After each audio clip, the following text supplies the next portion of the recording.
నారాయణ ఆది నారాయణ. ఓం నారాయణ ఆది నారాయణ ఛానల్ను ఆదరిస్తున్న గురు బంధువులకు స్వాగతం, సుస్వాగతం. ఓం నారాయణ ఆది నారాయణ. ఓం శ్రీ భగవాన్ వెంకయ్య స్వామినే నమః.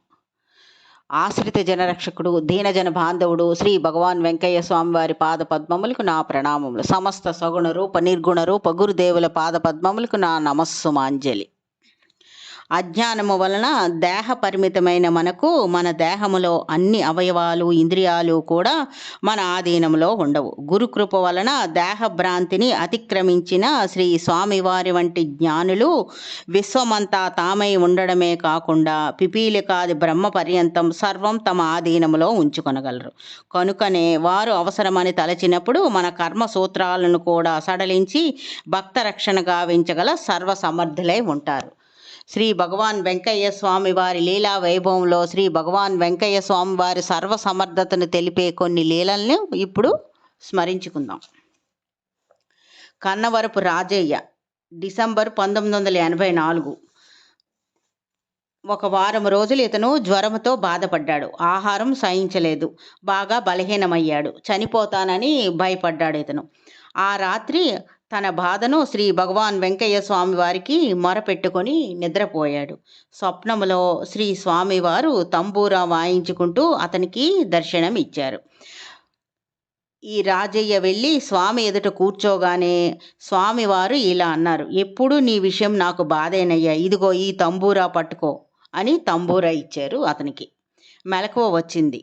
వారం రోజులుగా నిరంతరము 104 డిగ్రీలు ఉన్న జ్వరం పోయి ఒళ్ళంతా మంచుగడ్డలా ఉంది. విపరీతమైన ఆకలి. వెంటనే పాలు తాగాడు. తెల్లవారు మామూలుగా అన్నం తినడం మొదలుపెట్టాడు. ఇంకొక లీల ఇది. పోలు మస్తానయ్య పెనపర్తి ఇతను 1983లో శ్రీ స్వామివారి ఆరాధనకు నెల్లూరులో కూరగాయలు కొని రిక్షాలో వేసి 4 బారుల దూరం వచ్చాక ఏదో సంచి మార్కెట్లో మరిచిపోయినట్లు ఇతను గుర్తించాడు. రిక్షాను రోడ్డు ప్రక్క నిలిపి ఆ సంచి కోసం మార్కెట్కు పోయి వచ్చే లోపల ఆ సంచి కోసం మార్కెట్కి వెళ్ళి తిరిగి వచ్చే లోపల రిక్షా ఆ ప్రాంతంలో లేదు. చుట్టుప్రక్కలంతా వెతికి వేశారాడు అతను. గంటన్నర తర్వాత ఆ రిక్షావాడు తిరిగి వచ్చాడు. ఎక్కడికి పోయావని అతన్ని అడిగితే దీనవదనంతో ఆ రిక్షావాడు ఇలా అన్నాడు: స్వామి, బుద్ధి గడ్డి తిన్నది. కొంత దూరం పోయాక రిక్షా తొక్కేందుకు ఏమాత్రం శక్తి లేదు. కండ్లు కనబడలేదు. ఎంత ప్రయత్నించినా లాభం లేకపోయింది. చేసిన తప్పుకి చెంపలేసుకొని మరలా వచ్చేశాను, క్షమించండి అని ప్రాధేయపడ్డాడు. శ్రీ స్వామివారు లీలాది. ఇంకొక లీల ఇది. మార్చి 1983లో కాకు రాగయ్య గారు, ఇతను గొలగమూడి, వీరి కోడె దూడ తప్పిపోయింది. నెల రోజులు వెతికినా కనబడలేదు. ఆ రాత్రి స్వప్నంలో శ్రీ స్వామివారి వెనకాలే ఈయన నడుస్తూ, ఆ రాత్రి వీరికి ఒక స్వప్నం వచ్చింది. ఆ రాత్రి స్వప్నంలో శ్రీ స్వామివారి వెనక ఈయన నడుస్తూ ఇద్దరు గొలగమూడికి నేరుగా తూర్పు వైపు ఉన్న ఒక గ్రామానికి వెళ్ళారు. ఆ ఊరిలో ఒక ఆవుల దొడ్డి వద్దకు వెళ్ళారు. వీరి కోడె దూడ ఆ దొడ్లోని పేడ దెబ్బ మీద నిలబడి ఉంది. వెంటనే ఇతనికి మెలకువ వచ్చింది. ఈ రాగయ్య గారికి ఉదయాన్నే గొలగమూడికి నేరుగా తూర్పున ఉన్న పెనపర్తికి వెళ్ళారు. సరిగ్గా స్వప్నంలో చూసిన ఆవుల దొడ్డి దగ్గరకు వెళ్ళడమే ఆశ్చర్యం. అంతకంటే ఆశ్చర్యంగా వారి కోడె దూడ ఆ దొడ్డిలో పేడ దెబ్బ మీద తాను స్వప్నంలో చూసిన విధంగానే నిలబడి ఉంది. ఇంకొక లీల ఇది. రాయి లక్ష్మీ నరసారెడ్డి గోనుపల్లి పెనపర్తి, వీరి జత ఎద్దులు 1983లో తప్పిపోయాయి. నెల రోజులు వెతికినా దొరకలేదు.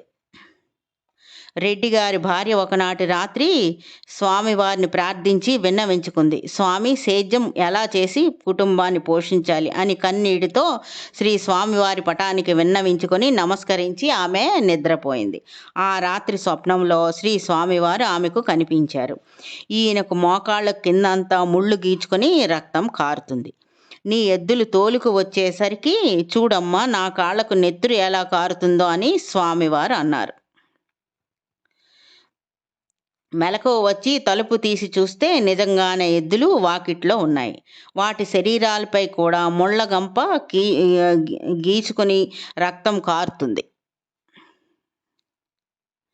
ఇంకొక లీల ఇది. పనబాక సుబ్బరామయ్య గారు గొలగమూడి 1984 సంవత్సరంలో స్నేహితుల్ని బ్రతిమలాడి డబ్బు అప్పు తీసుకొని నెల్లూరులో దుక్కి పిండి బస్తాలు ₹450కు కొని రిక్షాలో వేసుకొని బస్సు దగ్గరకు ఇతను తెస్తున్నారు. అల్లంత దూరాన బస్సు కదిలిపోతుంది. అతను ఈ సుబ్బరామయ్య గారు రిక్షా నుండి దిగి ముందుగా వెళ్ళి బస్సు ఆపాలని ప్రయత్నించారు. కానీ బస్సు వెళ్ళిపోయింది. వెనక్కి తిరిగి చూస్తే రిక్షా లేదు. ఆ ప్రాంతమే కాదు, సమీపంలో ఉన్న సందు గొంతులన్నీ వెతికినా రిక్షా కనబడలేదు. స్వామిని స్మరిస్తూ కన్నీరు కారుస్తున్నాడు అతను. పిండి కట్టలు లేకుండా ఇంటికి పోయి బాకీల వాళ్ళ చేత నానా మాటలు పడే కంటే ఆత్మహత్యే మేలని అతను నిశ్చయించుకున్నాడు. ఎవరో ఒక పుణ్యాత్ముడు అప్పుడు ఒక సంఘటన జరిగింది. ఎవరో ఒక పుణ్యాత్ముడు ఈయన పట్టుకొని ఆపి, నీ ఆతృత ఆవేశం ఏమిటి? ఇట్లా పరిగెత్తితే ఏ కారు కిందైనా పడిపోతే ఏముంది? నీ బస్తాలు ఎక్కడికి పోవు, స్థిమితంగా ఉండు అని ఇతన్ని సుబ్బరామయ్య గారిని ఓదార్చారు. మరొక గంట తర్వాత రిక్షావాడు తిరిగి అదే స్థానానికి వచ్చి పిండి కట్టలు అప్పగించాడు. ఓం నారాయణ, ఆది నారాయణ.